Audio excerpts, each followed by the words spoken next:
Recorded live at Town Hall here at Hillier Measurements. This is AE Squared.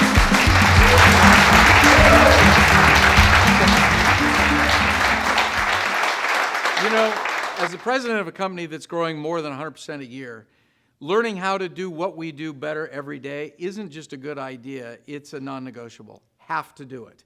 To stay competitive today, we've got to do more with less faster than ever before. And today, we're going to dig deep into where my head's at and where a lot of our colleagues and our customers' heads at as we try to discover how to be better as engineers, as designers, and delivering value to our end customer. But first, meet Tom, married, 2 kids, and delivering the respect our country deserves to those who would threaten it. At Hillier Measurements, we design and deliver test capability to ensure Tom makes it home every time. If you represent the best in engineering talent, work with us. And if you build our nation's defense, we look forward to working for you. We are Hillier Measurements. And we're back.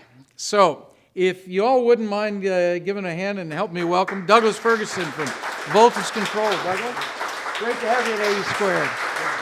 Yeah, so truth be told, to our audience here, Douglas and I have known each other for the last couple years. We've been discussing on what we're going to do together, and I've been learning and being mentored by you. I look forward to talking here a little bit later on about your new book, Beyond the Prototype. But let's take the tape back a little bit. Help our audience know a little bit more about you. Tell us your story about how you ended up from start in your career to here. Sure.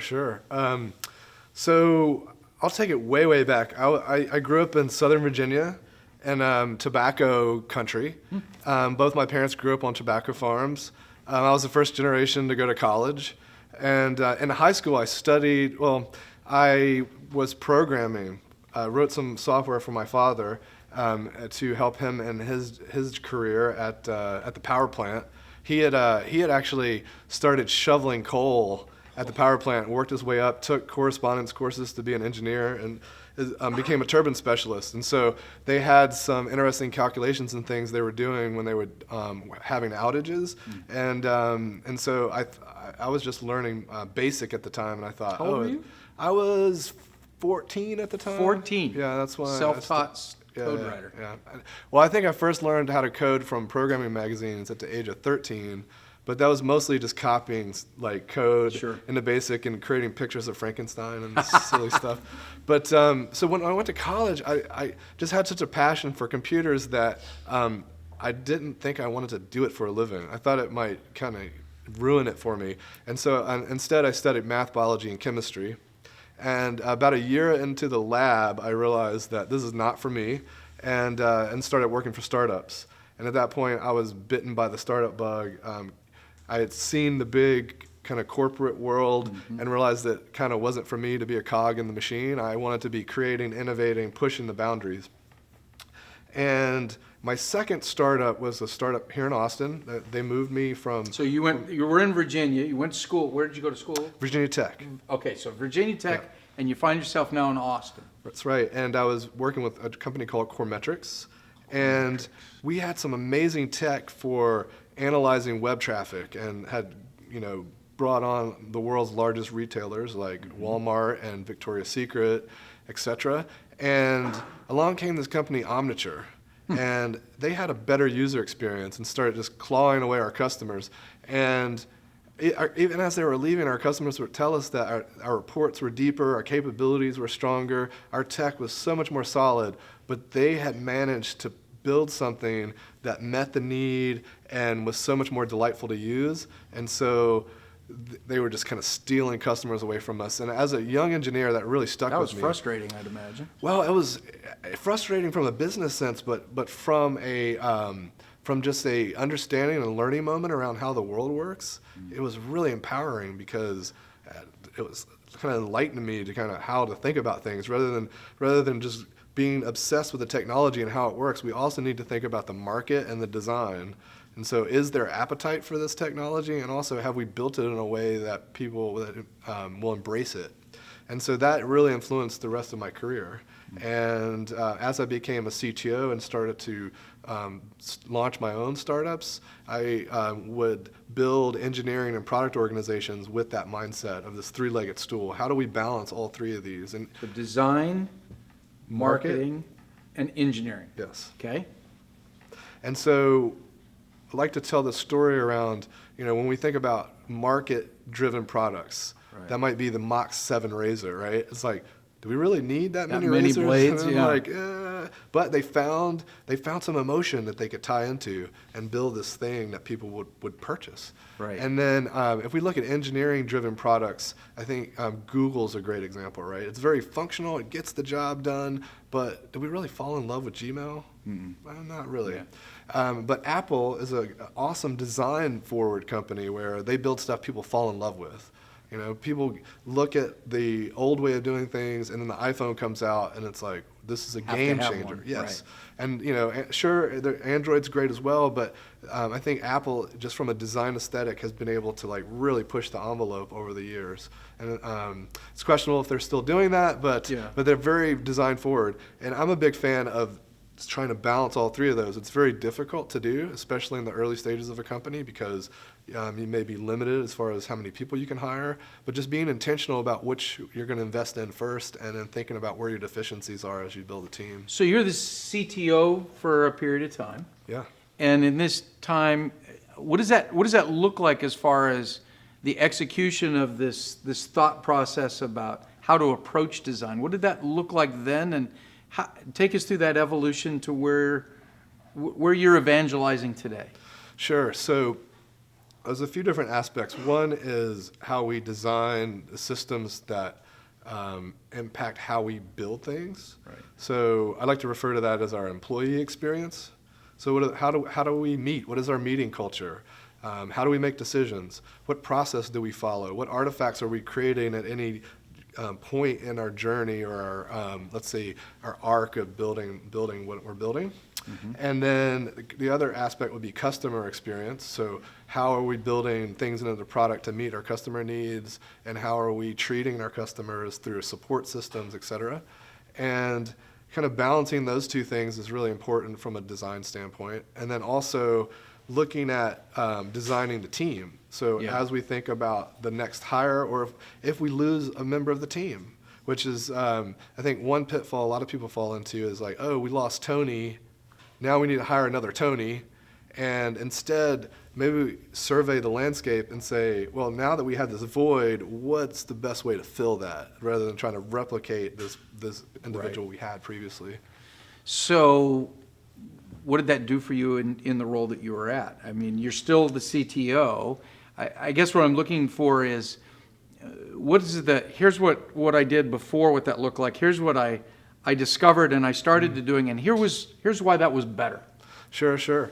So, it's kind of difficult to pinpoint one moment, because I'm a huge fan of small batch iterative work, and so it's always been, oh, here's this thing that needs to be repaired, let's go repair that. And so I feel like every day is an opportunity to learn something new and implement some new thing.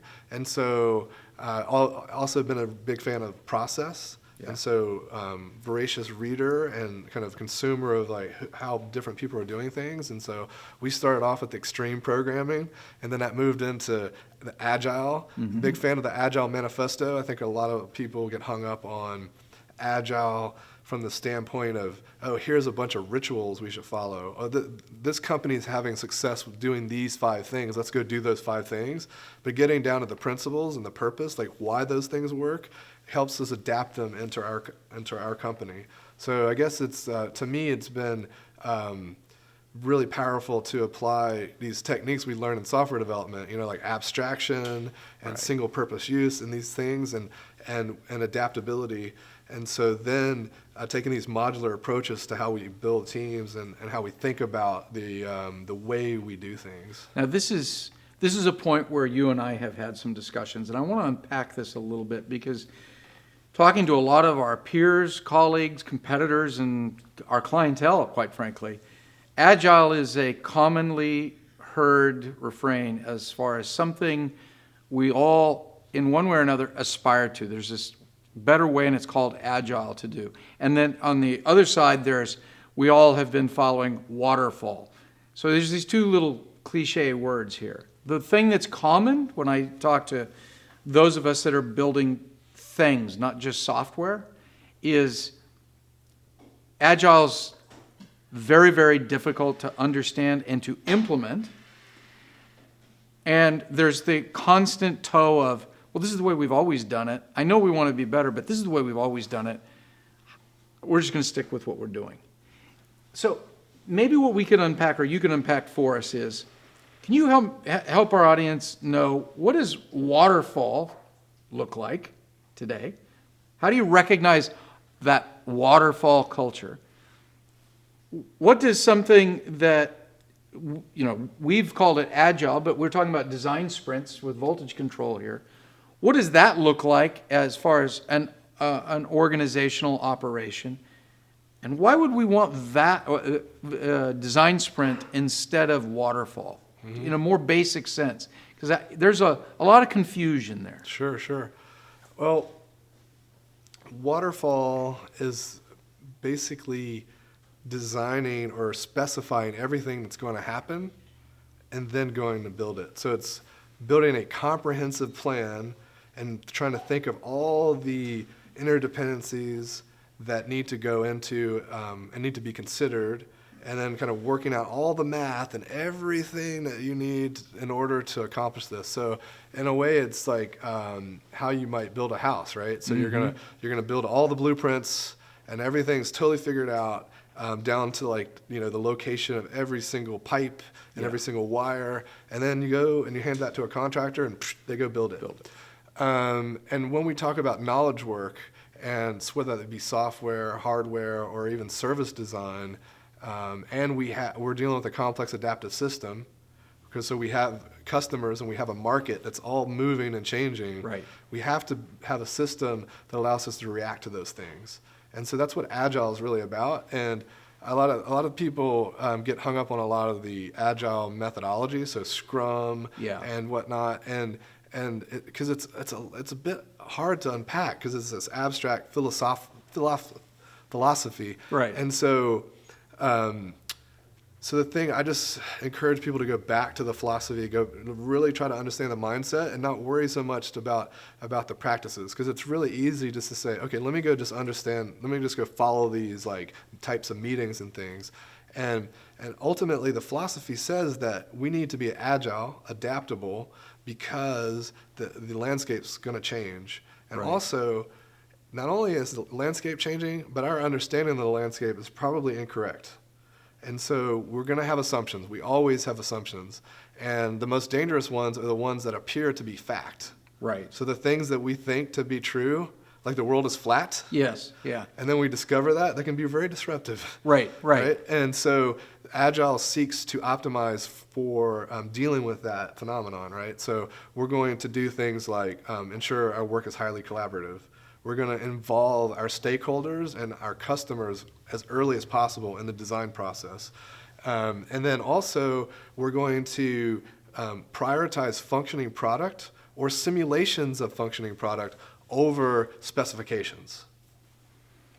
So that's prototyping a whole lot. Yeah, in fact, the word prototype did not appear in the Agile Manifesto, but I think the prototype is the best way to, they talked a lot about functioning software over specifications, because in the early days of software, we were essentially borrowing from manufacturing. We're like, well, this is how it works in manufacturing, so naturally we're building things, so let's just follow these same routines.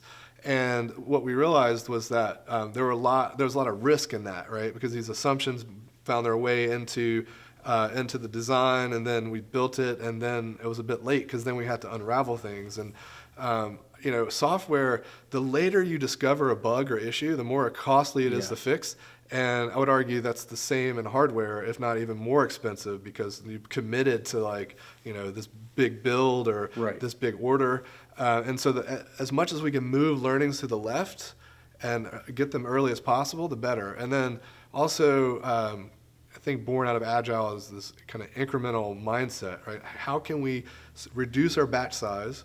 Because the bigger the batch, the more risk there is in it. The more you can reduce the batch, the smaller your blast radius, the faster you can move. So how can we decompose things in a way that like we can go test this one thing and understand it? So in a sense, for those of us who are building hardware, there's a certain sense of designing a level of modularity into what you do, right? Because if I understand you correctly, instead of having 2 months to a preliminary design review and another 2 months to a critical design review or longer or whatnot, we're going to take that into a much smaller chunk of time and a smaller deliverable that needs to be able to stand on its own. Do I have that right? That's right. And then you're going to build that iteratively around this concept of a design sprint, right? Yeah, so... Do I have that right? I'd maybe step back and explain the design sprint a little bit. Okay. I think it's, you could refer to it as heavy artillery, right? It's a 5-day process where we're going to go deep on something. It accelerates innovation. It can get a project unstuck.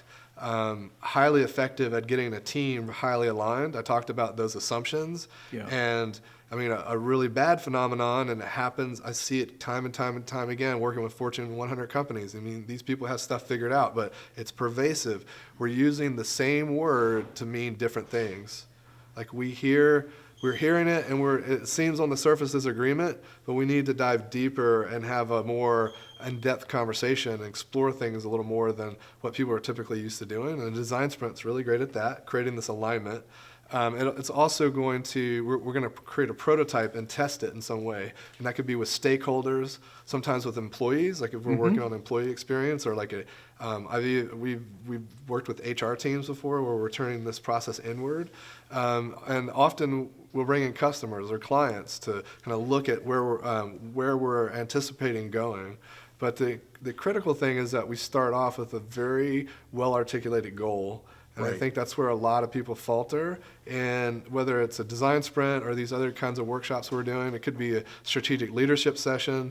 I just see a lot of times there's that lack of alignment, and then the goal is not super crisp. And that could be because we've gone too wide. Because a lot of times when people are thinking about innovation, they're like, oh, we don't want to limit ourselves.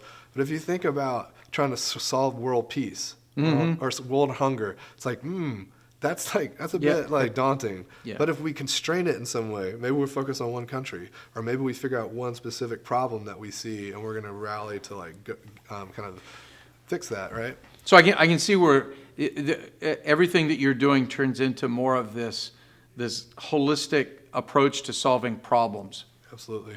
So let's bind it and stay in the design, because as someone who runs an engineering company, I'm very keen to get better at this, right?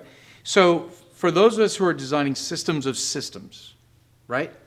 It's very common in our history and past in Waterfall is exactly like you say, is that on paper, in a Microsoft project, and in all, in CAD and in PCB designs and whatnot, we have all of that done before we cut the first piece of metal or apply power to anything. And it's clear to me that's a mistake, right? The more that I can move the risk inherent with all of that to the left, as you said in the schedule, that just, in my gut, makes sense. So walk me through, counsel me as far as I've got a system of systems design. How should I, at the kickoff of a program, how do I understand how to find where is that risk? What are those small design sprints? Help me get started. Sure. I think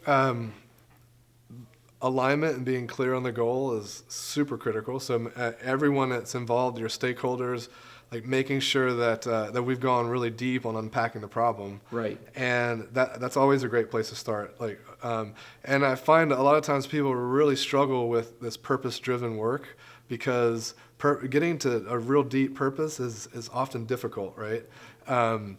And it's hard work. So starting there is important. Also breaking things down. So you talked about modularity. So understanding where those interfaces are and starting to define the signatures and interfaces for these different systems. So now we know how they're talking together, and now we can all go and work on these things in parallel. But the critical thing is that we don't want to go, we want to make sure we have continuous integration points, right?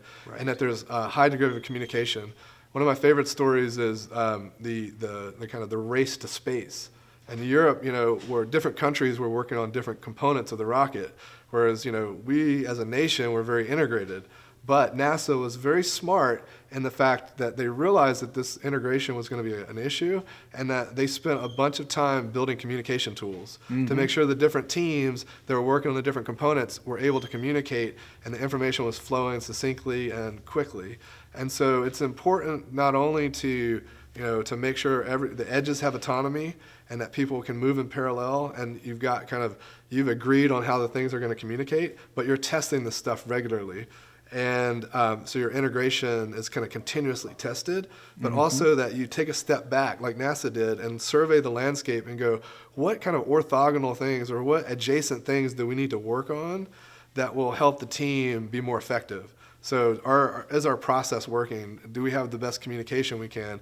And even listening out, it's like you're QCing the way you work, right? And you're realizing ooh, that was we got lucky here. That could have been a lot worse. And how did we luck out? And then next time, how can we design something so we don't rely on luck, but we intentionally surface that? Right. It would seem that NASA could go back to that, revisit that, whether it be SpaceX, Blue Origin, Rocket Lab, Firefly, go down the list. It seems like the tables have turned.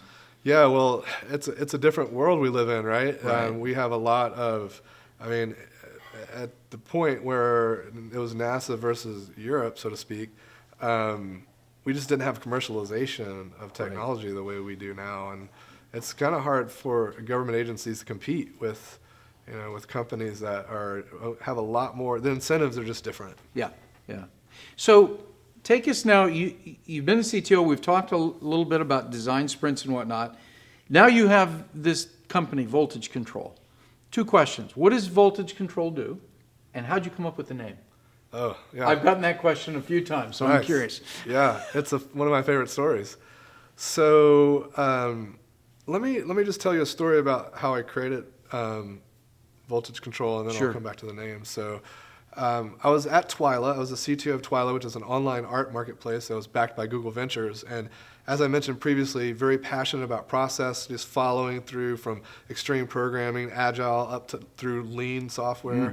And we were struggling to meet consumer demands and also kind of align that with the vision of our CEO as well as our board.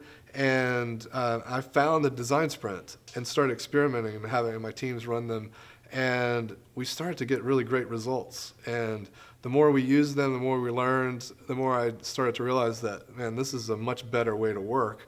And then got to work directly with Jake Knapp, the creator of the design sprint.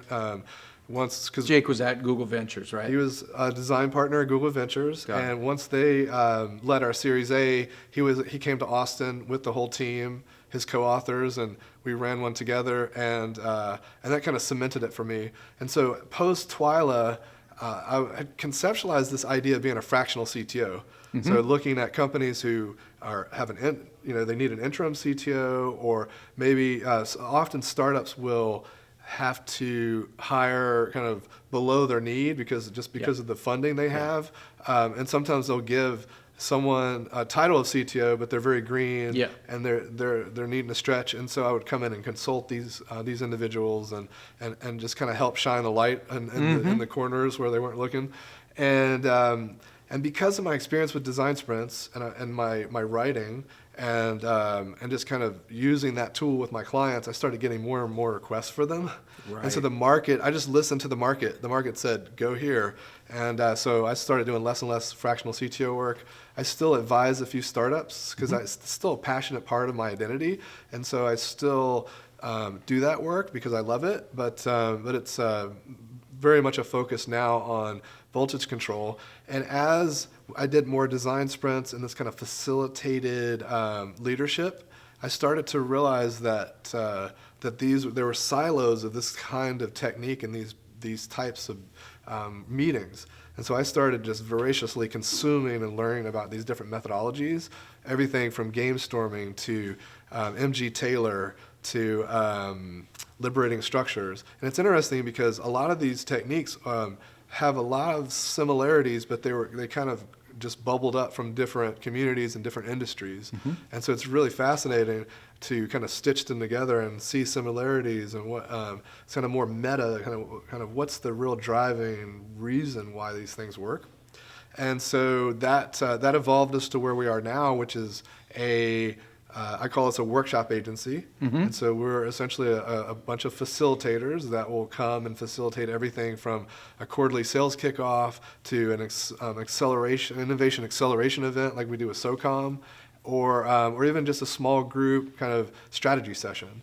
And the name came because as I was trying to think about what I wanted to name my company, I wanted it to be very personal. So I started just reflecting about what was true about me and how, and I thought about my modular synthesizer, which has been a musician for a long time. My mom played piano in the church growing up, and so always had a passion for music, and the synthesizer has been something that I've been building. And wait, you've designed your own synthesizer? Yeah, well, to some degree. So a modular synthesizer is basically a backplane, a case with power supply in it, and the system I use was designed based on a medical device kind of a protocol. And so the interesting thing is, since they piggybacked on that, they could use cases and things that they didn't have to design. And so this, and because they were able to lower the price, a bunch of boutique manufacturers sprung up. So there's probably 300 manufacturers of these different modules. Some of them only make one module, some of them make 100, But so in a sense, I designed it by selecting the modules that I liked or had the aesthetic that I wanted to create. And then I got into building some kits, and then I designed a few of my own. I designed a module that has an Arduino in it, so I can code up software that I can put onto the Arduino, and then the module is just some basic kind of CV interfaces to the Arduino. So anyway, as I've thought about patching some of these long nights in the studio, patching the synthesizer, I thought about how similar the synthesizer is to complex adaptive systems. Because once you connect a lot of things together, it sort of takes a life of its own, and then now you turn one knob and it has all these ripples effects through everything. It's like these butterfly effects, right? And then I started thinking about, well, this is similar how I think about teams and how I organize things and how we think about the connectivity between things. And I thought maybe I should somehow name the company after, is there some link to the synthesizer? And of course, all the modules and the synthesizer are controlled voltage, voltage controlled oscillators and filters and things. And then the thing that cinched the deal for me was when I started thinking about how the definition of voltage is potential energy. And if we're controlling the potential of organizations, then I thought that was really powerful. Got it. So for our viewers who this is the first time them hearing about voltage control, where do they find you? How do they engage your service? Tell us a little bit about that. Voltagecontrol.co is our website and blog. We do a lot of content marketing, so constantly kind of contributing to the thought leadership on design thinking, creating better meetings, and of course lots of design sprint stuff out there, and some things about Agile, mostly kind of comparing Agile to some of these newer techniques and how these things can fit together. Right. And of course, we're available for facilitating sessions of all sorts. It's generally a consultative kind of approach, and so people will approach us with a need, and we'll start to unpack that and design something for them. Now, you and Jake still have a working relationship, right? Yeah. So walk us through that. Yeah, we're going to be in Vegas on December 5th, and what we do is a one-day kind of very hands-on, deep dive into a design sprint. So we'll pack 5 days into one day, kind of simulate it through this kind of fictitious company. Everyone's working for the same company in groups of 4. And so, it's highly compressed. So a 1-hour activity we might be doing in 15 minutes. But but the cool thing is that people get hands-on with it, and that's when the real questions start to surface, because now I tried to do it rather than just reading it in a book. It's like, no, I'm actually trying to apply this to this fictitious company. And then when they get stuck and we answer those questions, that's when the real kind of it really gets cemented. So, growing up in my career, there's been a lot of opportunities, especially if you're in sales, there's these professional sales training and whatnot that you can go to. And one of the things that has been consistent is that talk to other leaders in companies, when they send people to these trainings, is they go to the training, they come back with this head full of knowledge, and 2 months later, it reverts back to the mean, right? So, and in our efforts to change our culture by incorporating design sprints and daily stand-ups and this change of thinking, that is a constant struggle to continue to, apply that modulation signal so that we do change the culture over time. What do you speak to guys like me who are wanting to make the move, that get the message and they're trying to move that direction, but there's that cultural headwind to make that change? How do you help companies follow through once they come back from Vegas or one of these other events? Yeah, ideally, the events you send folks to are more focused on capability building than just information packing. Right. So I think that there's so much out there that's just like, let's just jam all this stuff in, and there's no attempt to practice recall, because learning's like memorizing stuff. Memory and recall are 2 different things, and so practicing the recall is really important. So starting off with selecting better moments or better learning opportunities is one great thing. Right. As far as the momentum piece, I speak about this some in the book, is it's important to make sure we have a shared narrative and we constantly share that. Just what is that drumbeat we're kind of creating within the organization, so that it kind of just reminds people, oh, this is the path we're on, this is the purpose. Also, I think a lot of these opportunities or these situations revolve or are kind of focused on like a big change. And so we're going to send folks out to learn Agile, and then they're going to come back and adopt Agile. Well, the problem with approaching change from that perspective is that it can be,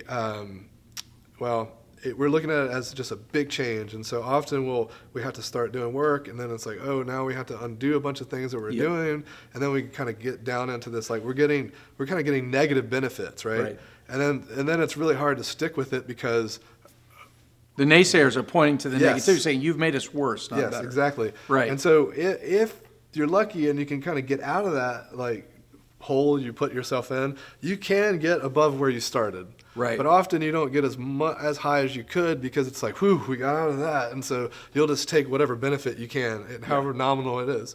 Whereas there's an awesome concept from a Toyota lean manufacturing system called kata. And the idea is, let's take a scientific method approach to how we introduce change, or how we think about designing our organizations. And I always really found it really fascinating, because engineers and scientists are so amazing at applying the scientific method, of course, to the science and the work that they're individually doing. But we're applying it to their own process, to their self or the people they're working with. It's like, oh, those are humans, so it doesn't all apply bets here. are off. So let's apply the scientific method, and so let's look at where we are, where we want to go. Let's make a hypothesis about what will help us get there. Right. Not everything we got to do. It's part of that modularity. Yeah. Let's do kind of reduce our blast radius, make one small little incremental change, but let's say what we expect to happen. Right. Then afterwards, measure it, and then if it worked, then do it again. Right. And then when it stops working, step back and go, well, what was different about today or this week or what? Right. And then let's adjust our experiment. There's a really great example of this guy wanting to lose weight, and it was like his idea was like, oh, well, I'll go for a walk. And so he started walking every day. But then some days it rained. Yeah. And his foot started to hurt. And so he was just measuring these things and thinking about how can I change my approach so I can still hit my objective, but in a way that's consistent and gets the best results. So it seems like your book, by the way, if you haven't picked up his book, Beyond the Prototype, it's available now, right? Yep, Amazon.com. Amazon.com. I just finished reading it. When I read this, having read Jake's book, it seemed like this should be like a 2-volume set. That Jake's was like teeing up the idea of a design sprint, and this was, okay, now that you've done one, now what? Is that a fair description of your book? Yeah, that's how it happened. And in fact, when the events that Jake and I do, the attendees get both books. Because we feel that it's very important to think about not only the process, but what happens afterwards. Right. And I wrote this very much informed from the perspective of my clients that had run design sprints, as well as other folks that I've found in the industry and in the space who have run design sprints, or even hackathons or any kind of ideation process. Right. And then 6 months later, haven't done anything about it. Yeah. And I talk about like the Post-it notes are on the wall mocking you, or falling off slowly like curling. snowflakes. Yeah. Right. And so, and essentially, it's how do we move from now to next? Because the now is, the game of whack-a-mole, or just like the treadmill that we're on. It's really hard to break out of it. It's really hard to kind of step back and look around and go, how do we reinvent ourselves? And especially in a complex adaptive system that we find ourselves in, it's super important to constantly be thinking about that and making sure that we don't get left in the dust. So one last question. Back to those of us who build hardware, not just software. Sure. What's your counsel to guys like us? Because whether a design sprint, Agile, you name it, there's thousands of examples of pure play software companies doing great things with Agile and Sprint, and it makes guys like us jealous, right?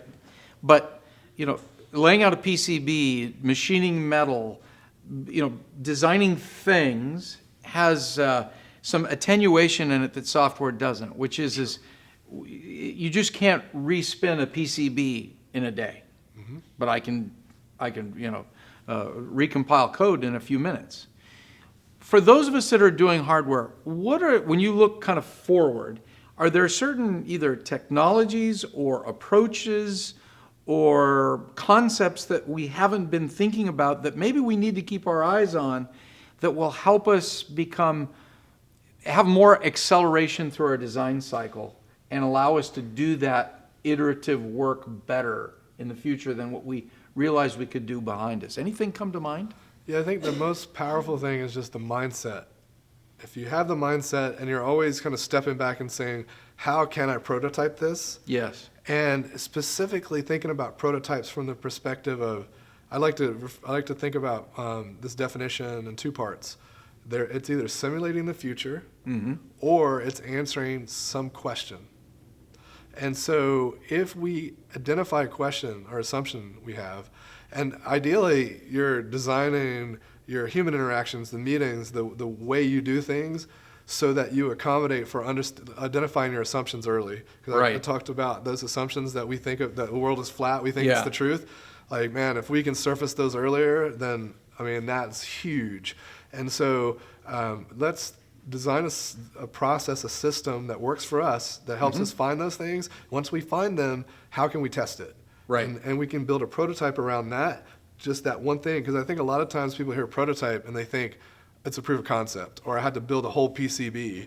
Maybe you just need to, test one little thing. Maybe it's something you can do on a breadboard. Right. Or, one of my favorite stories of a hardware prototype was Google Glass. If anyone remembers that. A little screen on the kick. Yeah. And so they had, I think it was like a 90-minute meeting planned to kind of kick off the project.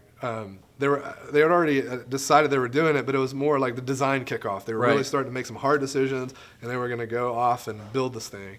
And 45 minutes into the meeting, they kind of hit a brick wall because they were trying to figure out what color to make the heads-up display. Yeah. And they got into all these scientific arguments around, well, this photon is like stronger than this photon, and how is it going to impact the eye? Is it going to be, or blah, blah, blah. And they talked for another 45 minutes trying to solve this one question. And at the end of the meeting, clearly time had run out, and Sergey stood up and said, look, I think it was red is the lowest energy photon. It's going to be the less strain on the eye. Let's do that. Done. Move forward. There's one guy on the team who just didn't sit well with him, how they made that decision. I mean, and his point is, I love this, smart people make smart reasons for their guesses. That's, okay. Smart people make smart reasons for their guesses. Yep. Okay. And so Sergey had made a smart reason for his guess as to Right. why that should be the heads-up display. So he went back to his desk, kind of brooded on it for a bit and said, This is confirmation bias is basically what it is. Exactly. Right. This can't stand. And so he went and got a coat hanger and like rigged up this like Google Glass thing in an afternoon where like he was seeing red on this, like it was actually using I think a screen protector for a cell phone, and then that's what he was projecting the text onto. Turns out red is the worst, lowest energy, hardest to see. Right. You have to squint. It's very straining on the eye. They ended up by actually demonstrating the different colors, they could pick the one that was best. So after he made the prototype, he shared it with everyone in the room, and it was very consistent on which direction they should go in. And he built that prototype in less than 45 minutes. Interesting. So there's a couple of things in there, right? Number one is if I go back to it, it's, first of all, we need to identify honestly where the risk is. Secondly, question how we arrived at that question. Yep. Right? Everything's on the board. And the third, which is probably, shall we say, takes more huevos rancheros than others, is having a culture where you can second guess Sergey. Yes, absolutely. That's a cultural hill a lot of companies won't climb. Yes, and I think that gets into something I'm very passionate about, which is psychological safety. Okay. So the extreme of what you just said is you've got the kind of like cult of personality, the leader, no one can... Elon Musk. Like do what they say. Right. Even if you don't have that, even if there's the leader who's like, okay, yeah, like anything goes, let's experiment, let's see this, there can be a lack of psychological safety. And what that means is in the meeting, are people confident that they can speak their mind? Right.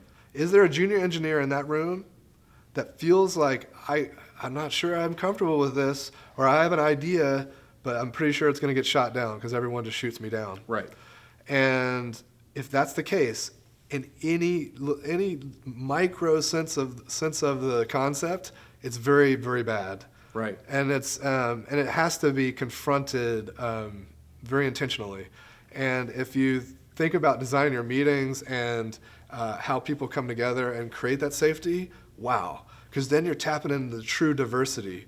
And diversity of thought is so powerful. I don't know if you've seen any of the research on this, but companies that hire for diversity make like 20x the productivity than other companies. And it's not just about, I mean, it's super important to be applying things like the Rooney Rule and thinking about how we give opportunity. What is that? Oh, sorry. The Rooney Rule means that for every open opportunity you have, that you interview 2 people from an underrepresented class. Okay. So if we're a bunch of white guys, then we should be interviewing a woman. We should be finding people of color. It doesn't say you have to hire that person. It just means that you're making the effort so that, because a lot of times what the excuse people will make is say, well, it's a sourcing problem. You know, we don't have enough talent. Well, it's like, well, how many did you interview? None. It's like, well, so it's just basically making an effort. I believe it was a sports coach, Rooney. He's a team owner. Yeah. Pittsburgh or something, I think. Yeah. Okay. And so it's not just about applying that, because that's important. That's how we think about the diversity of our people. But we also want to have diversity of ideas. I think it was Patton that said, if we're all thinking the same, no one's thinking. Right. And so if you're ever in a room where there's just tons of agreement, you might want to hit the pause button and say, all right, who's not speaking their mind? Because there should be some nuance. Interesting. There's a lot as a leader of a company to sit there and look in the mirror and go, is that my culture? Absolutely. Right? That's a healthy discussion to have. Yep. So last counsel for those people who are let's say they're ready to step off to be an entrepreneur, and they got a tech idea, software, hardware, whatnot. What would your counsel be to them as far as to set their culture correct, to be able to accelerate and be competitive, to make the culture of how they develop whatever their idea is part of the core IP of their brand and their enterprise? That's a fantastic question. You know, a lot of stuff flooded to mind, but the thing that kept coming back, and it almost seems trite, but it's super important, is just creativity and curiosity. If you build a culture of curiosity and I would say playful curiosity. Right. Because the child's mind is so powerful. And, you know, whether it's like the fact that we have been taught not to doodle, because doodling is like a bad thing, or like, or we've been taught that accuracy and correctness is so rewarded. Whereas, like, tapping into that 5-year-old mind can be so liberating and so powerful. And so, and that's easy to do from the beginning, but a lot of times it's more difficult to do in companies that have been more established, because it's like, oh no, there's a well-worn process. Yeah, exactly. Yeah. And so my advice for folks in that situation is maybe decouple it, right? Like say, this is a moment where we're going to do some exploration. So turn off the naysayer, turn off the, like, this is how things work mindset, and let's just like go explore some things together. Because I think that's where the real solutions start to like just manifest when we're starting to really play in uncharted territory and getting uncomfortable. And I would just say, you know, again, coming back to the psychological safety and trust, super important. And if you establish that from the beginning and that everyone has a voice, you will find that you tap into the room intelligence and this notion that not everybody's as smart as everybody. Douglas, this is great stuff. Thanks for coming to AE Squared. Man, we're going to follow up with you. Can we get a hand for Douglas? You can pick up Douglas's book at Amazon. We'll put links to both Voltage Control, where Douglas is going to be if you want to attend one of his conferences, how you can pick up his book, and everything you've got to share. We look forward to telling your story loud and proud. Awesome. Thanks for coming to us. Good to see you.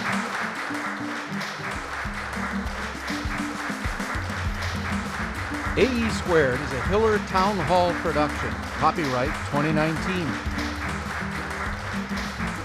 AE Squared is produced by Marlena Falk. Video by Anthony Longoria. And audio by Mark Skura. Music by Brian Patterson. Want tickets to a future taping? Well, stop on by at hillermej.com/townhall. Hey, thanks for watching this episode. Make sure to join us next time. We're bringing in Doug Sayer. He's the founder and chief business officer at Premier Technology. Huge metalworking operation up in Idaho, doing some fantastic work in the nuclear, aerospace and defense, food services business. You name it, Doug's done it. You're going to want to check out how he did it right here on AE Squared.